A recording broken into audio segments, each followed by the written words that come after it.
Hey, Jeremy. Hey, Michael. Tell me, what's going on in your life, in your world, in your mind? I don't know. Feel a little forlorn. You sound nervous. Oh, there's something going on. I'm not nervous. What is it? There's chaos in the mind, No, but that reaction tells me that there's something troubling you. That's why we go to the safety of books. Okay. Tell me about a book. Tame those thoughts. Let's be safe. Tell me. All right. So, something I like, maybe the thing I like best about what we do is you stumble upon things. Oh, and God, then yeah. You start learning about something that you didn't even know you wanted to learn about. And then next thing you know, 6 months has passed. And, and I haven't emerged from my office. Yeah. And the cataloging of the archive still hasn't been completed. And no, see, that's the real problem. This is a list that was emailed to me. The dealer is Monograph Bookworks. Oh, wow. Curiously, Works is spelled with an E. Yeah, it's German. So you would think they weren't American, but they're from Portland, Oregon. So I read the title in the email, and the title of the book was How to Wrap 5 Eggs. Why did I click on it? I don't know. Maybe I'm distracting myself from something else. How do you not click on that? But that's intriguing. How to Wrap 5 Eggs. So the cover literally shows 5 eggs. Mm. I mean, they are technically wrapped, but they look more displayed, I would say. And that is the point. Mm. So check this out. So the book is about Japanese design, but it's by this gentleman, Oki Hideyuki. It's a very, very musical name, isn't it? Yeah. I like the sound of it. Oki Hideyuki. Yeah. Yeah. I could say that a few more times if you want. Yeah. You kind of just get a little jolt of satisfaction. It's a very musical name. And so the book, let me read the description. The description, I have to say, could be a little more thorough. The 1967 first U.S. I know, here we go. Boy, this is your favorite pastime, is critiquing descriptions. I know, but not in that kind of critical. All right.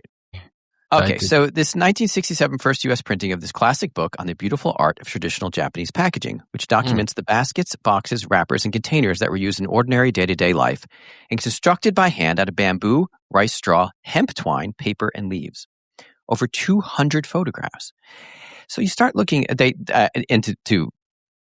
to compliment the dealer, they show some excellent pictures. There's a picture here of wrapping sardines, like individually. I like sardines. I don't, but the sardines look very beautiful, even though they're sardine corpses, I'm imagining, in this situation. Wow, that looks cool, yeah. I mean, what do you make of this? How to Wrap 5 Eggs? What is this? Like, what prompts you to publish this? Well, Mr. Hideyuki traveled Japan for years and collected packaging. Like he's like he collected. Well, I don't know. Packaging is other people's garbage when you really think about it, right? I have strong feelings about packaging. Really? I didn't know that. I do. I really do. Do you ever find yourself, you're trying to open something and it's just, it's impossible, and you are at it for like 5 seconds, 10 seconds, 20 seconds, 30 seconds. You haven't made any progress? Some things are packaged in that kind of way, and that they just resist any. You know what the danger is? You get out the scissors. That's when you start rage opening, and if you rage opening, you're going to damage what's inside, or you throw it across the room, and you're going to damage something else. I mean, you can, And I have always believed that there should be a very long German word that kind of captures this feeling of like you are failing to make progress. Your frustration is growing and growing, and you're still at square one. But you're going down this emotional rabbit hole, and then you're internally you're being completely transformed by this failure. Can we go back because it's really interesting? Think about this. He's traveling the country picking up packaging, and he's noticing the beauty of packaging and the sustainability of packaging, because he finds that in all these small Japanese towns and villages, etc., people packed things to carry practically and used what was around them. And almost always that was natural things and a lot of bamboo. So what he's discovering here, this is, we're talking 1967. I find when something's really beautifully wrapped, I'm primed to like it before I open it. You find that? Yeah, I mean, I think I've had that experience too. Because you're like, someone really cares about this, Yeah. Well, that's a Japanese tradition. Okay. you ever get those Japanese candies or desserts, and they're beautiful. I mean, they're absolutely beautifully packaged. Yeah. So he's kind of delving into that, but in a organic way that villages and people did. His quote unquote garbage, Okay. I'm quoting myself there.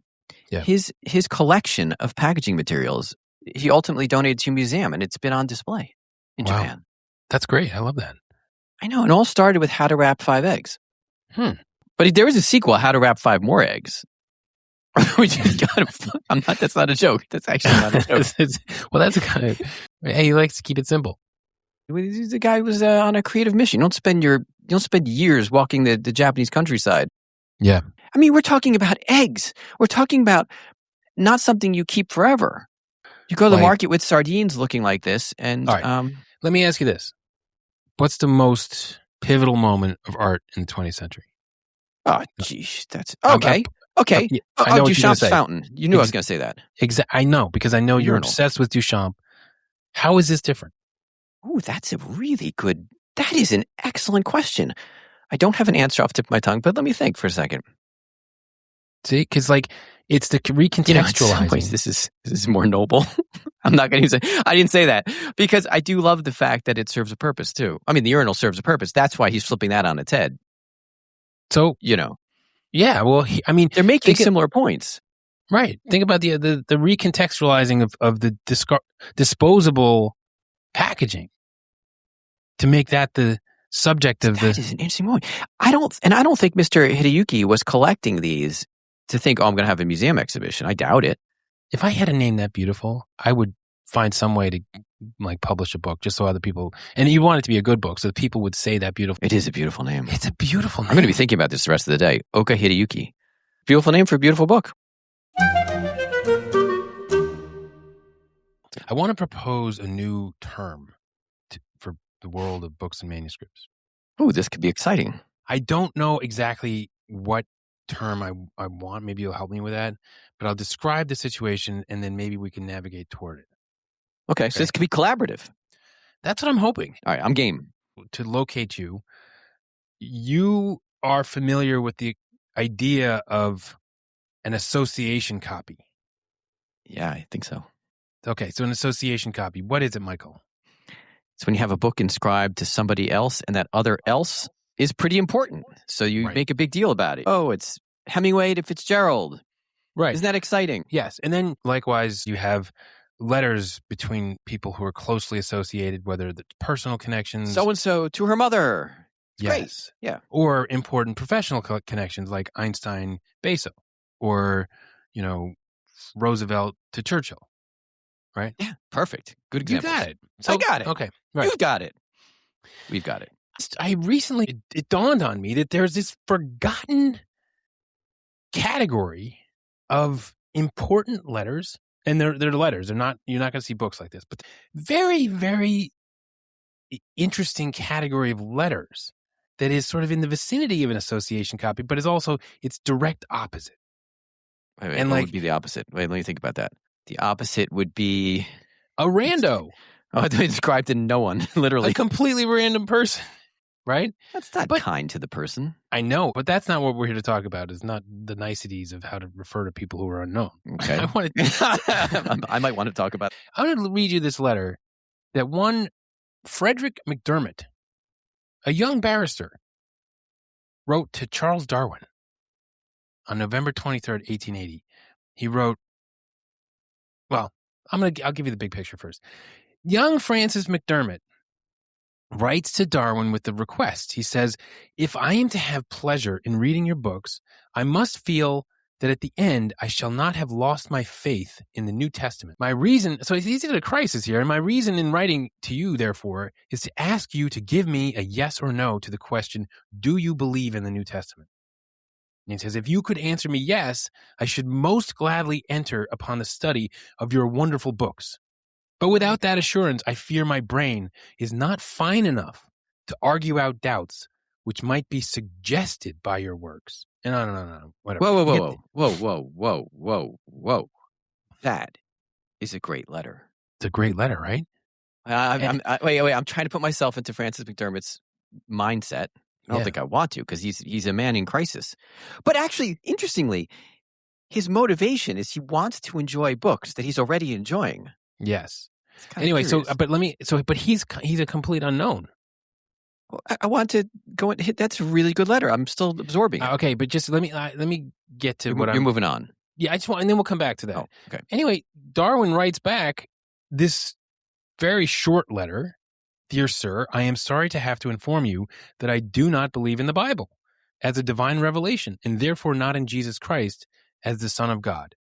Period. Yours faithfully. Gosh, Francis McDermott must have gotten that and immediately gone weak in the knees. Yeah. Well, the other thing that I think is an interesting detail, Darwin replied the very next day. He didn't waste any time on it. Now, he didn't spend much time on it either because it's only one sentence, and it couldn't have taken him more than a few minutes, especially a writer of Darwin's ability. He wouldn't have had to really labor that out. But there's no chit chat because he doesn't know Francis McDermott. But see, here's what's fascinating. Darwin, to my knowledge, he never answered that question anywhere. He never addressed that question. He went to great lengths to avoid it, and he was anxious about the question of how his work might affect believers and all the rest of it. And interestingly, McDermott was sensitive to this too, because in his letter, he promised not to publicize Darwin's reply. Oh my, I was just thinking, oh wow. I was just thinking he felt comfortable writing it to somebody, Francis McDermott, because he's thinking it's going to end there. Yeah. He's not writing it to, a member of the Royal Society or a Geographical Society or anything like that. Yeah. Because then it's a proclamation. Mm-hmm. Right. This is just a candid private exchange. A candid exchange. Wait, McDermott in his letter literally says that? McDermott continues by promising not to publicize Darwin's reply. And it doesn't. Wow. So both of them. Wow. So there's this kind of intimate pact. McDermott has promised to be discreet, and then Darwin is candid. And that's what I'm really interested in, is how a figure unknown to Darwin gets him to, in a very straightforward way, answer a key question and to make a revealing statement about himself. There are great letters from Darwin to other figures, but Darwin's not going to sit down and write this to Wallace, right? No, because right. So, but why not? I'm saying no, but let's play that out. It would be kind of irrelevant. I mean, maybe he would, but I don't think he would. Yeah, I don't either. And likewise, like say Einstein's writing to Niels Bohr or whatever. Einstein's not going to explain the theory of relativity to Niels Bohr because he's just assumed that Niels Bohr already knows it. And they've already discussed it tons of times. Yeah, exactly. And Churchill and Roosevelt are not going to discuss the most fundamental matters. And so what I'm interested in is I don't know. I could see that. All right, maybe you can see that. But what I'm getting at here is the idea of an outsider who is questing, who is seeking, because McDermott here is questing. I like that. He wants to read these books and enjoy them, but he also wants to be edified and he wants his view of the world confirmed. And so he's on this, he's hoping that Darwin can reassure him. And unfortunately, but he doesn't get reassured. He doesn't, right? Poor McDermott gets the letter, and now he can't enjoy the books. So these anonymous. So there are more examples, is what you're saying. There are. This is not an isolated situation. And the reason I bring it up is because I was recently looking at and marveling at this letter by Walter Gropius, who the founder of the Bauhaus and very influential architecture, influence on modernism, art, and everything. Now, in 1919, Gropius initiates the Bauhaus with this manifesto that he published. And in 1931, this guy, Joseph Strasser, writes to him, and not identical, but similar to McDermott, Strasser writes, "Sir, I beg to submit to you a request with regard to a literary matter. I am occupied in writing a psychological research work on the growth of the far-reaching decisions in the careers of leading personalities of modern civilization." And he goes on, and he asks a few questions in this letter. He asks Gropius, which resolution reached by you seems to you the decisive and the farthest reaching in your career? Did you come to this resolution spontaneously? And on and on. And so Gropius answers these questions very directly in this letter in 1931, where he describes his psychological, emotional state when he founded the Bauhaus. He describes, his professional intent, some of the key decisions he made along the way, and its impact on his career. And it's one-page letter, but it's just like, it's so powerful. And this movement, what he founded is so consequential. And as I was reading it, I was thinking, wow, this is such a great letter. I wonder, Harvard has tons of stuff by Gropius, and I go into WorldCat, and I look up Harvard's holdings, and they've got, linear feet upon linear feet. And I'm thinking that in all those linears, I wonder, is there another letter like this where Gropius spells it out? And the answer to that question is, I have no idea, because there's no way I'm digging through all that to answer that question. But it occurred to me that it's pretty unlikely that there's anything like this, because this kind of response from Gropius. Yeah, it's out there in the world to somebody. Yes. So now you're relying on that somebody to save it. You're not taking the archive of another famous person who corresponded with Gropius. That survives, right? Yeah. Like if he's corresponding with some contemporary or something like that, you would expect those letters to exist. Right. And be saved. Right. But to Joseph Strasser, not a major figure, not a household name. Yeah, so he had to keep it, and then his family had to keep it, and so on and so forth. Right. So now the Gropius letter is longer than the Darwin letter. But again, it's sort of similar in the sense that it's extremely direct. And it is comprehensive in answering the question that Strasser puts to him. He says, in just a few days and nights, working almost without any interruption, without the support of others, I drafted the program for a new Universal Institute for Creative Work under the leadership of architecture and named the new institute the Bauhaus. That's pretty straightforward. It's pretty to the point. Right. And, it's so decisive for my life. Yeah, imagine if he's writing to somebody he knows well and they roll their eyes like, yeah, we know, Walter. We've heard that story before. Yeah, exactly. Right. It's the distance between the quester and the great figure that makes this kind of thing possible. And I think it's interesting. Now that you're bringing it up, these are not isolated cases. I've seen a bunch of letters. They come up on the market, and they're all addressed to this guy, S.D. Green. I'd be stunned if you heard of S.D. Green. I have not. There you go. Because I only know of him because letters are addressed to him.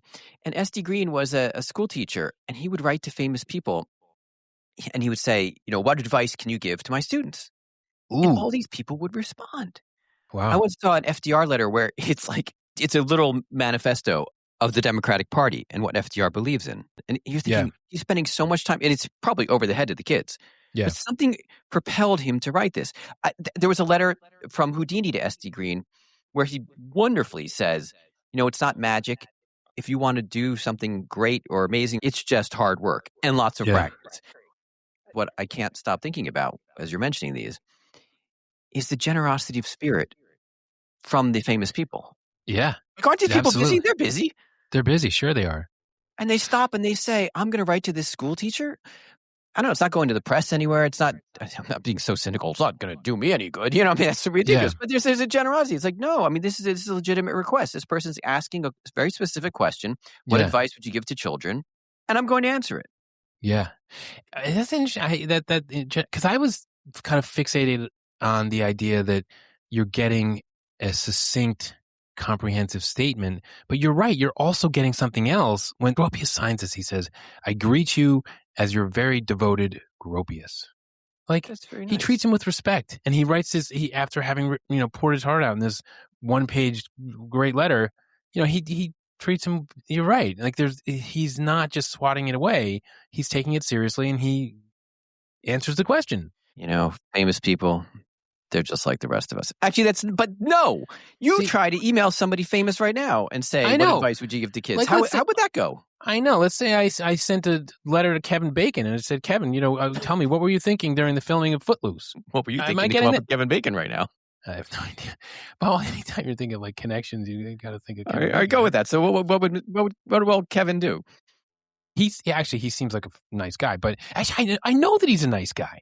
Did I ever tell you this? I lived in Philadelphia 20 years ago, and this woman who was my neighbor she would always tell me about that her kids grew up playing with Kevin Bacon and how nice Kevin Bacon is. Seriously. That's wonderful. But if you emailed Kevin Bacon, he's not seeing that email. Very unlikely. And if I ask, well, anyway, so let's get off Kevin Bacon. But who else has done this that I've seen is Einstein. There's Einstein. Can we not leave this approaching a modern celebrity? It's really interesting. What's that napkin? The $1.5 million napkin. But what did he write? Oh, The Secret to Happiness. And apparently he wrote that instead of a tip to somebody in a hotel, like the person taking care of his room. Okay, so that was not that the quester did not initiate that. Right. No. But Einstein wrote a lot of those things to neighbors, friends, etc. Yeah. when they asked him about something difficult. And he was brilliant at making something difficult seem, explaining it like to a layperson. He would draw pictures on some letters to Yeah. people, not famous people. It's fantastic. So yeah, he's a great example. But can we go back to? I'm really fascinated. No, hold on. I just want to go to Stan Einstein for a second. There's the God letter that sold for $2.8 million, in 2018, something like that. But he was not somebody that Einstein knew, and Einstein gives this really straightforward answer. He answers about belief in God, and Einstein did the same on E=mc². There was a letter that turned up a couple of years ago at RR auction. I think it sold for like $1.4 million, where Einstein is explaining E=mc² to somebody who wrote with a straightforward question. And yeah, he's not doing that to a fellow scientist. He's not sending that to Bezos, that's for sure. And Einstein wrote to children trying to explain things simply too. I'm going to take it for granted that there are a lot of these letters from these questers, as you started out saying. Did you say that?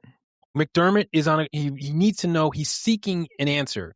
Strasser needs to know he's seeking an answer. And the teacher you're describing... Seekers. They're seekers. Questers sounds more literary, doesn't it? It does. Well, because, as I think about this, I'm thinking about the Fisher King, and like you've got the poor king just fishing away, and he's waiting for someone to ask the right question. He doesn't even know that. He's living in a wasteland. Finally, along comes an outsider and asks the right question, and next thing you know, renewal, right? Isn't that the idea? That is the idea.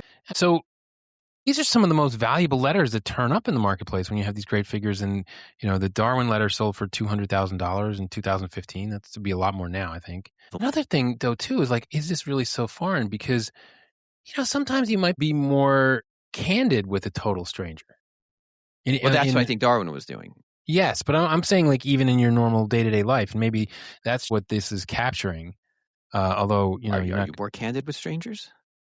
I don't know. I wonder. I don't know. There's no way someone walks up to you on the street and says, "No, hey. not me, not me." Hey, do you believe in the New Testament? You're going to stop and start having a conversation. Well, actually, people do that in airports and stuff like that, and I always tell them the truth. Oh my gosh, that happens in Grand Central every day. Yeah. All hail the quester. It's beautiful. It's beautiful that these relatively unknown people are serving such a powerful function to posterity. Last time we talked, we were talking about the George Washington letter on the public good. So it sold for $371,000. What do you think of that? I think that's about exactly what we were thinking. I know, but I feel good that the public good is valued at decent chunk of change. But there's something else in that sale. Oh, you can't put a price on the public good. No, you can't. But there's something else in that sale that caught my eye. You're living in the past? This lot, right? It sold for, the estimate was $2,000 to $3,000. It sold for $9,000.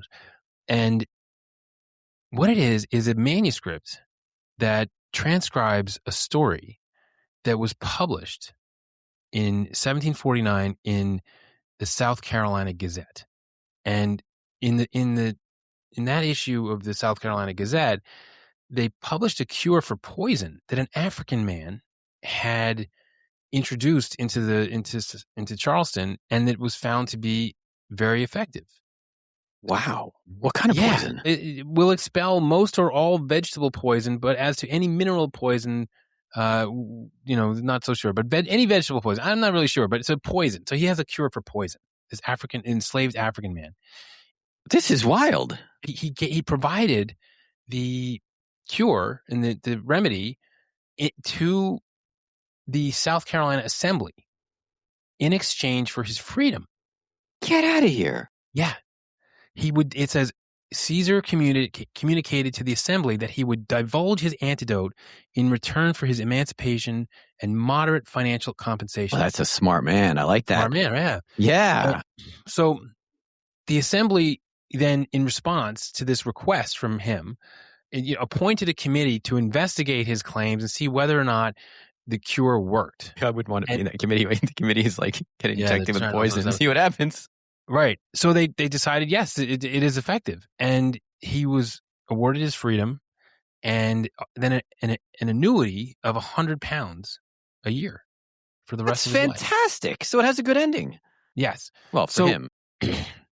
Okay, so once this all happened, the South Carolina Gazette published the remedy. I hope you got money from the sales. Well, he got £100 a year for the rest of his life, so I think that was it, right? What sold to Freeman's is a 3-page autograph letter by a South Carolina merchant, John Beale. In this letter, he transcribes the cure for poison that he copies from the news report. Okay, so wouldn't you maybe just want the issue of the It's South exactly Carolina what I was thinking. Gazette because it precedes it, right? Exactly what I was thinking. Not so, because this manuscript that transcribes the cure to see the guy sends off to his friend, right? There's an extra piece here that's in the manuscript that is so important, right? Is it the secret ingredient? No, it's the endorsement of this white South Carolina merchant who's saying that the cure works and that it's not in any way a cheat. So what you have here is a contemporaneous endorsement of the achievement of this enslaved African man, formerly enslaved African man. And you're seeing here like the racial hierarchy subverted, and it through this remedy. And the endorsement of this Charleston merchant is telling us, right, as a primary document, this is telling us that the remedy was effective in not just curing the poison, but putting a little dent in the poison of racial hierarchy and prejudice. I think it's I think it's really cool. I'm unclear. I'm looking at it. Does he add that note somewhere? I don't see that. So it's a letter, right? So in the letter, he transcribes the whole remedy. But in addition, since it's a letter, there's a personal touch. And he also adds, to answer you that the aforesaid antidotes for the expelling of poison is in no ways a cheat, but on the contrary, answers expectation and will expel most or all vegetable poison. I can truly assert that several gentlemen residents in Charleston, from my own knowledge, have been cured by this antidote when they had been in a desperate condition having blah, blah, blah. It's that extra bit, his endorsement of the cure as a white merchant in 1750 in Charleston, that is important. And I love this. And that's a good catch. I skipped right over this. This is fantastic. Yeah. And whoever got this, I congratulate them. This is really fantastic because you have this in 1750.